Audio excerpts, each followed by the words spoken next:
Hi, I'm Barb. Hi, I'm Pat. Pat and I have a lot of interesting conversations. Yes, and we thought you might like to listen in to our podcast that we've called Coffee House Inspirations. We hope you will enjoy our topics. Good morning, Barb. Good morning, Pat. How are you? Well, I've got a fan overhead. I've got a fan behind me, and it's like about 25 degrees already in the morning. So I'm probably going to stay right here for the most of the day. Yeah. Me too. I've got a fan. I just bought a fan on Monday, and because I knew this was coming, and so I've got it set up in my room. I'd die without it, actually. Yeah, it's pretty warm. It's pretty warm, and interestingly, it's kind of humid too. Yeah. That adds to the mix a little bit. So here we are. We're in a little bit of a pickle here, aren't we? A little bit. A little bit of a pickle. Because when we were talking about what we would discuss this week, we thought, well, let's talk about, because there's so much going on in the Indigenous community and that reflects on the country, on what we know and what we don't know, and what happens from here on in politically. Well, we didn't really feel equipped to sort of take this particular issue on, but we decided we might take a look at systemic racism as a concept, as an idea in Canada, because we have this kind of image of nice, Apologetic, friendly, people who have our arms open to whomever, and those nice Canadians. Yes.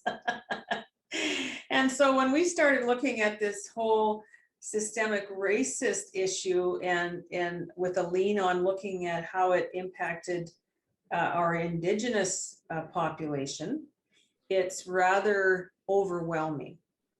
Mm-hmm. Wouldn't you say? Yes. So, yeah. So when we popped in to have our little pre-podcast visit, we both went, I don't think I could do this. Well, there was just so much to try and cover in half an hour, 40 minutes, and is just really impossible. Yes, and I also felt that that we probably couldn't do it justice. Right. That we could talk about ourselves as Canadians and boomer Canadians, and when a lot of this was, especially the residential schools, were still in operation, and where people were just ignoring what was going on. A lot of Canadians didn't even know there were residential schools. And so we're looking at all of this, and this incident coming out of Kamloops, and the the work that's been done with the reconciliation project. And it is overwhelming, because we had decided in our naivety that we were going to look at, we said, well, let's look at systemic racism in a couple of things. We're going to look at it in the police force, the RCMP. You were looking at that. Health, yeah, at the healthcare. I was taking a look at the healthcare system and the RCMP. Yeah, and so I was looking at social services and prison, right? And prisons, and it was, I was, as I was reading more and more, I kind of got lost in the way down the rabbit hole of the horrible past that we have buried in, literally and figuratively. Yeah. No, I totally agree. Yesterday when I was researching, like there were so many places where I was writing it down. I was taking pictures of different articles. I was marking bookmarking article, and it started to become so much that I started to get overwhelmed, and I was getting lost in it, and there was still more and more and more and more to come. And I thought, at some point last night, I thought, you know what? This is too much for a half hour, 40-minute podcast. Yes, and the kind of how careful, we both want to be to represent things in a reasonable way. And I had the same experience, looking at the prison system in Canada, and what, just things like the differences in prison sentences, the youth in the prison system, and how much the life of the individual is impacted, as opposed to non-Indigenous people, who tend to have, sometimes, a lot of times, in similar situations, in similar so-called crimes, that the Indigenous are in a longer period of time in the prisons, both men and women, and that the effect on their personal health and their ability to return to the community is also increasingly damaged. So it's not just the time, in the prison, and the fact that, I don't know, there's so many Indigenous in prisons for nonviolent crimes, and with so many similar examples of non-Indigenous who, can find a good lawyer and fight a good case, and sometimes, just go on some kind of community, work project or something of that nature, and it's all over the place, and of course, in areas where there are more dense populations of Indigenous people, the rates go way up. Yes. Yeah. And of course, there's a lot of that is also directly, and sometimes indirectly, but directly related to the residential school system, and how that came upon this country, and how, how intentional it was to take the culture out of this population, and Yes. to assimilate. Yeah. And even like when you said earlier, that how many people didn't know about residential schools, and that really surprised me. And I know there's a couple people even in my life that had never even heard of them, and I didn't even think that was possible. I'm not saying that I know a lot, but I knew of them for sure. I believe I learned about them in school, but as I was doing my research, do you know that the administrator, the head of the RCMP, her name is, let's see, what is it here? Brenda Lukey, it's Lucky. I don't know if it's Lucky or Lukey, said that she's still struggling with the term and didn't really even know what it meant. She said there's about seven definitions. And this was just last year, last June. She didn't even know what that term meant. And then of course, then she didn't believe that it existed in the RCMP. You mean systemic racism? Yes, systemic racism. Yeah, she said that she didn't know what it was, and I guess in a way, I've just kind of learned about what the meaning of that is. Totally, I kind of had an idea, but it's a lot deeper than what I thought. Oh, very much, very much. I'm from Manitoba, and originally, and the Indigenous population in Manitoba is quite high, and there are a lot of the larger reservations, not largest, but the larger reservations are in that area in Manitoba, and skip years ahead, and I'm now working in social services and a lot of contact with child welfare. And the residential schools, as I understand this, is that when the residential schools were closing down, which were run by the federal government and the churches, basically, because the federal government wanted assimilation, and they wanted them to, in terms of their culture, to be or assimilated into Canadian religious culture as well. Right. So when the residential schools were closing down, and some of that responsibility was handed over to the provinces and the child welfare system. And the child welfare system is again looking at, you know, a high number of Indigenous children in the child welfare system, and out of that comes the 60, what's now called the 60 scoop.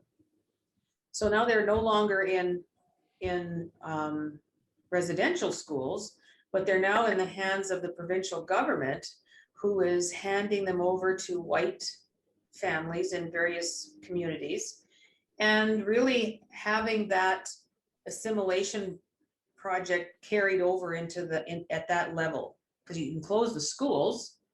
So that, because that was getting highly controversial and it wasn't working. It was obvious that it wasn't working in the way they thought it should, which thank God. And then transitioning it over into the child welfare system, and then moving them through the system that way.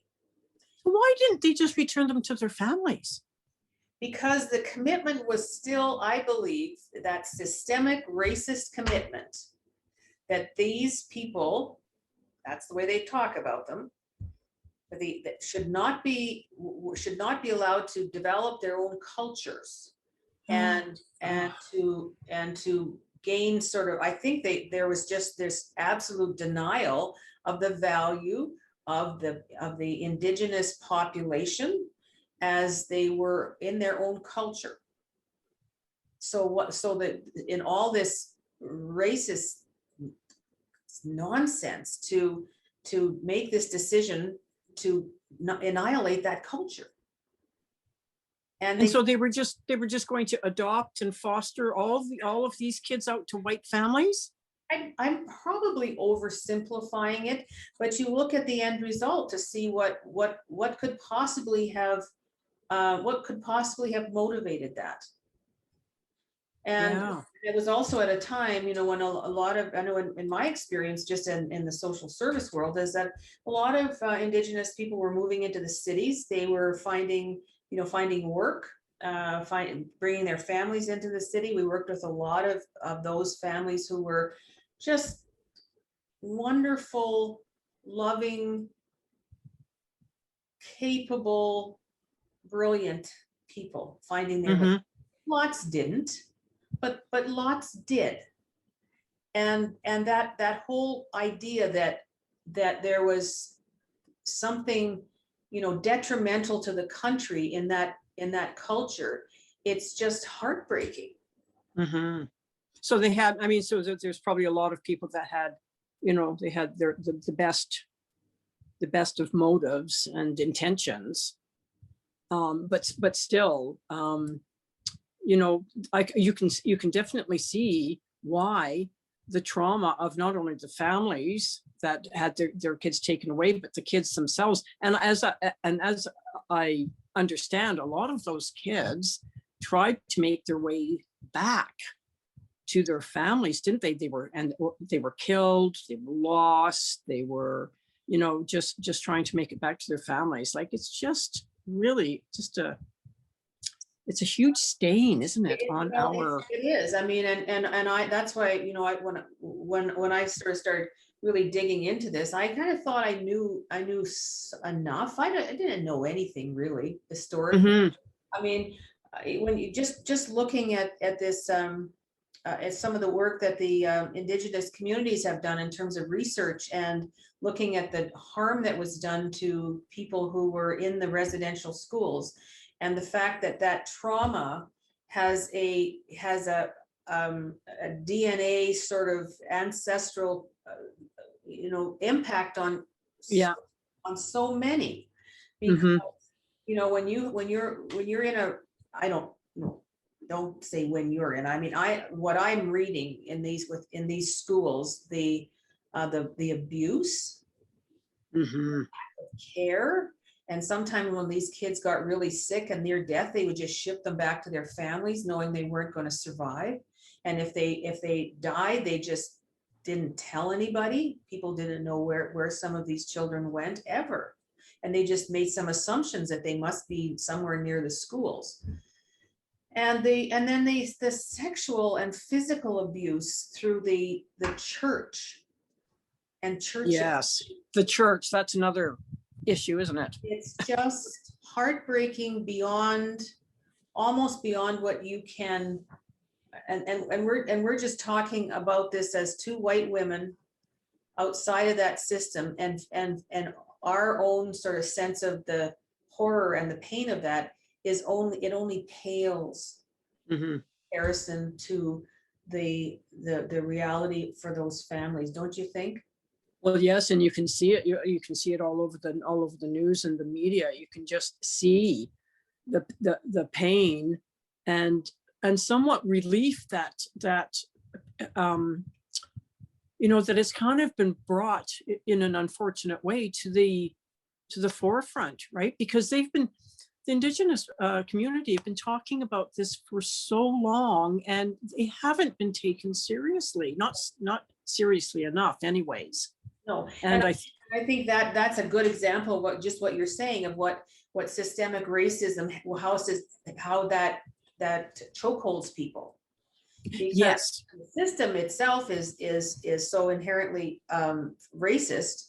Where do they go if your justice system is racist, if your policing system is racist, if your social service system is racist, your educational system, where exactly do you go?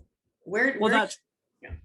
yeah, well, that's right, and that's actually what I didn't truly understand about what systemic racism was. I didn't realize, I don't know what I thought it was, but I didn't realize that it was in every institution of the country. Like I'm thinking about back into the States now, because they've been talking about it for a long time. And when they mentioned systemic racism, I think I thought it was more generational. I think that's in my mind, that's what I was thinking, is it was more of a generational thing. I didn't realize that what it meant was that it was in all of the institutions. Law, healthcare, justice, everything. Everything, banks. And yeah, everything. I was looking, the Ontario Human Rights Commission came up with a definition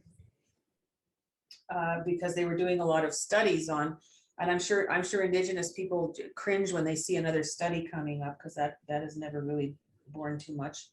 But this is what they came up with. Systemic discrimination can be described as patterns of behavior, policies, or practices that are part of the structures of an organization and which create or perpetuate disadvantage for racialized persons.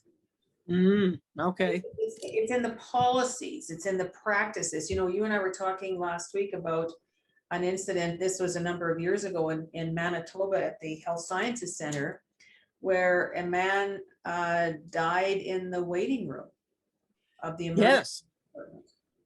I found that article. Did you? Yeah. From a treatable bladder infection.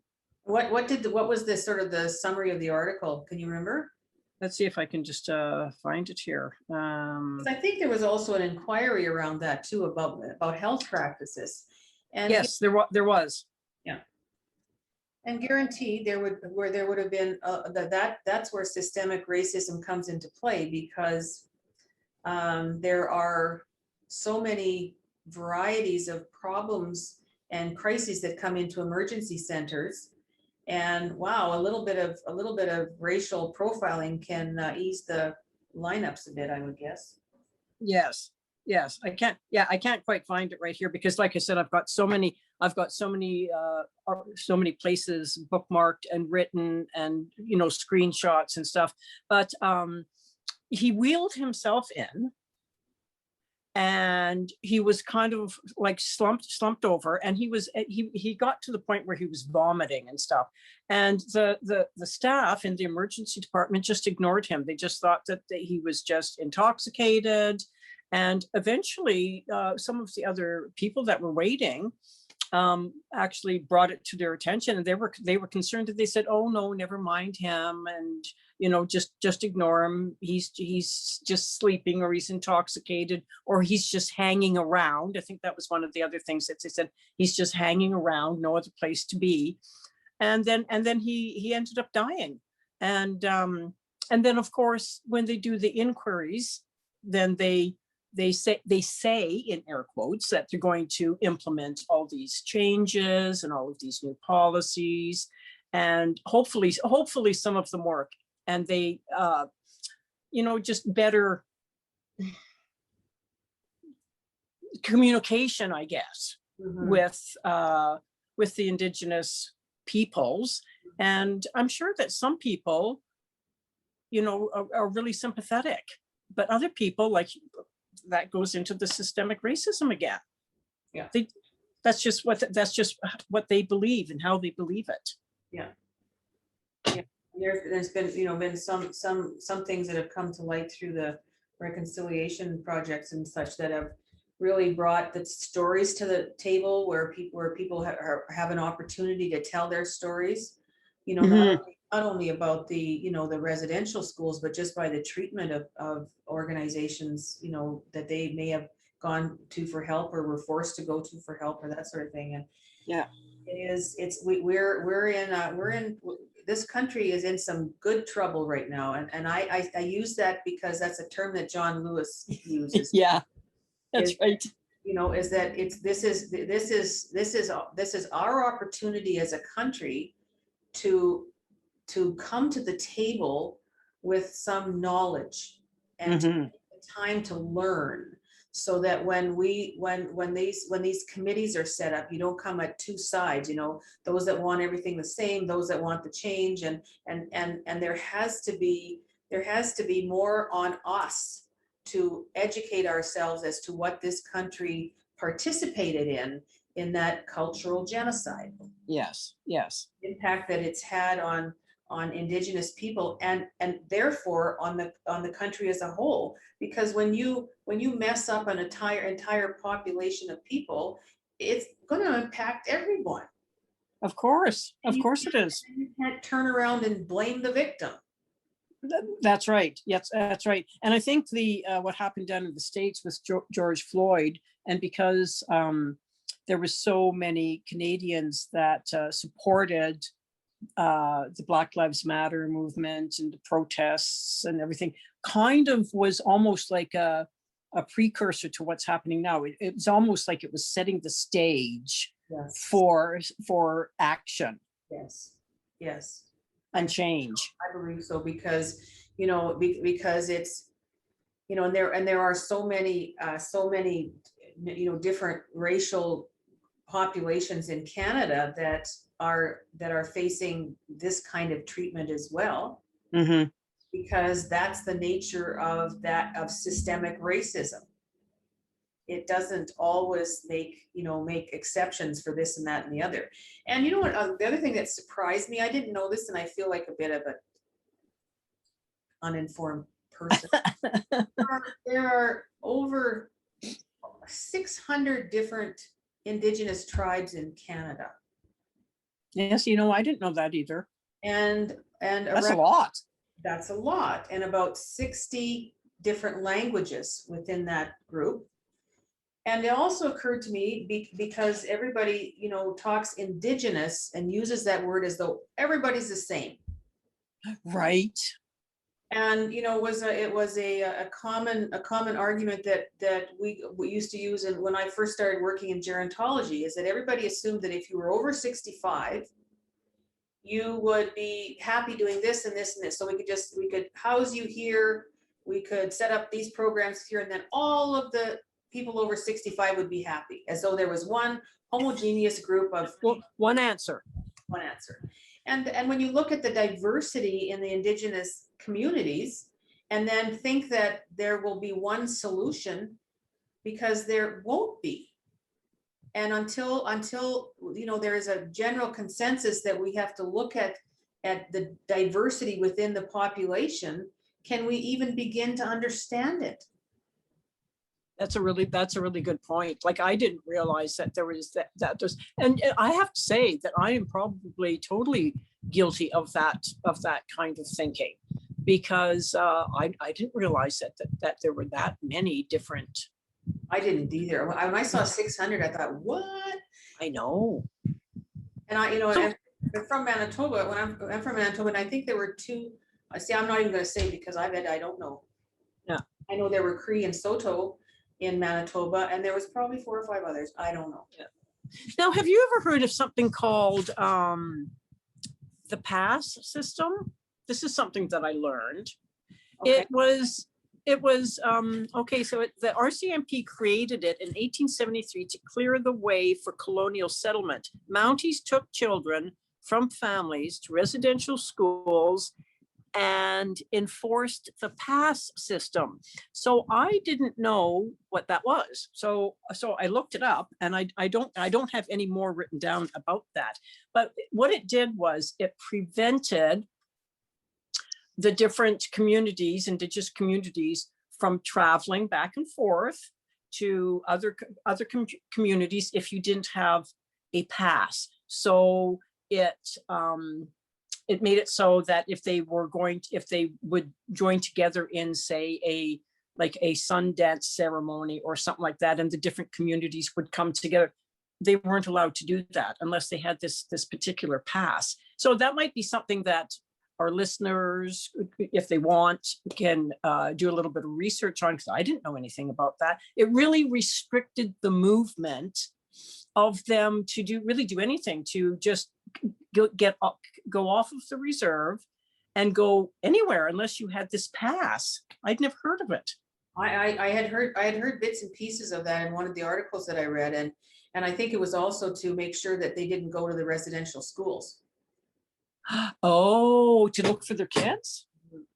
Or just to try and see them, just to try and get some reassurance that they were still alive and they were healthy. And, because you can imagine, as mothers, somebody walks in and takes your children away, you would be heartbroken forever. Yes, and do anything that you could to find them.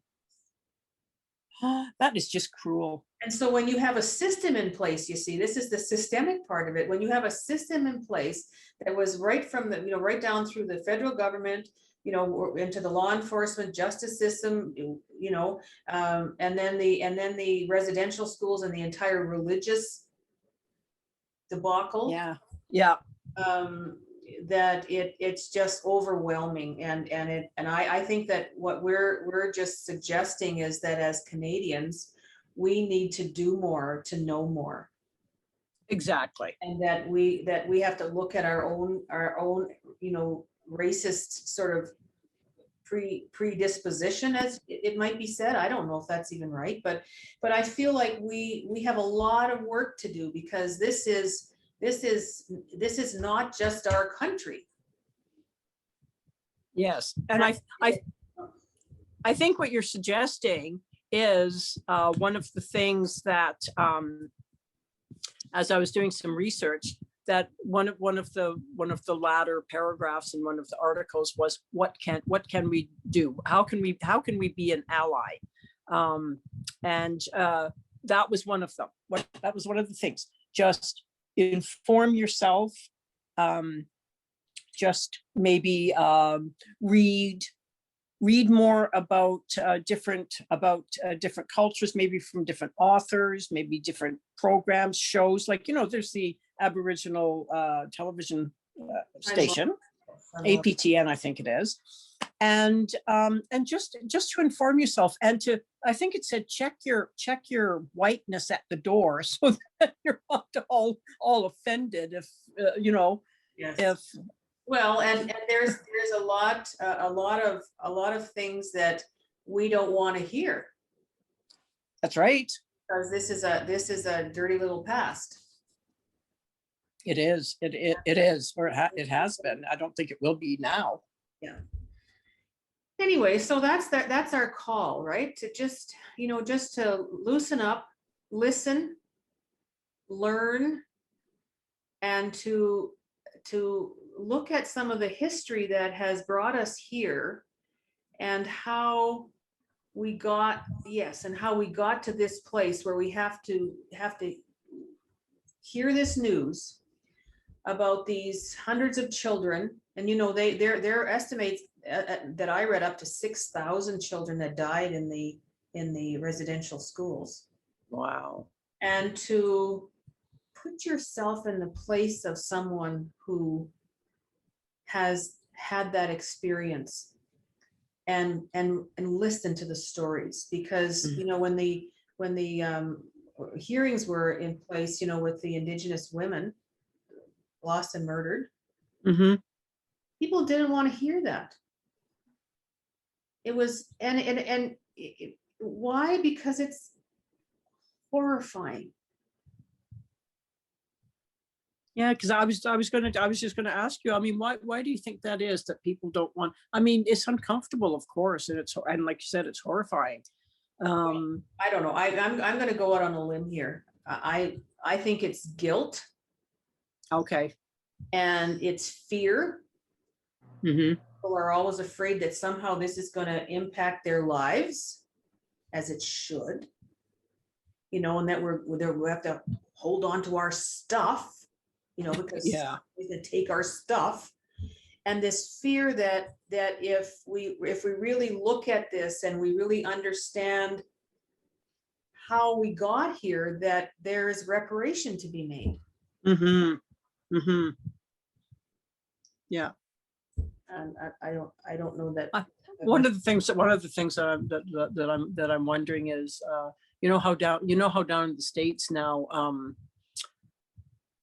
a lot of like the white people are, you know, like apologizing to the Black community, and, you know, supporting their businesses and doing this and doing that, to the point where the Black people now feel like they've got the burden now of taking care of the white people. I was wondering yesterday if that might happen in a way here, because I'll just say, for my own self, like yesterday, I was leaving Costco, and just as I was pulling out, there was a van pulling in, and there was what I saw, 2 Indigenous women and some kids in the back seat, and I just felt like hopping out of the car and saying, "I'm so sorry." And I thought, oh my goodness, like I wonder if that's going to be, if it's going to be similar. And it's not funny, like I'm not laughing. I'm just laughing at my own self. I understand what you're saying. Like, we're kind of snowflakes about stuff like that. And Yeah.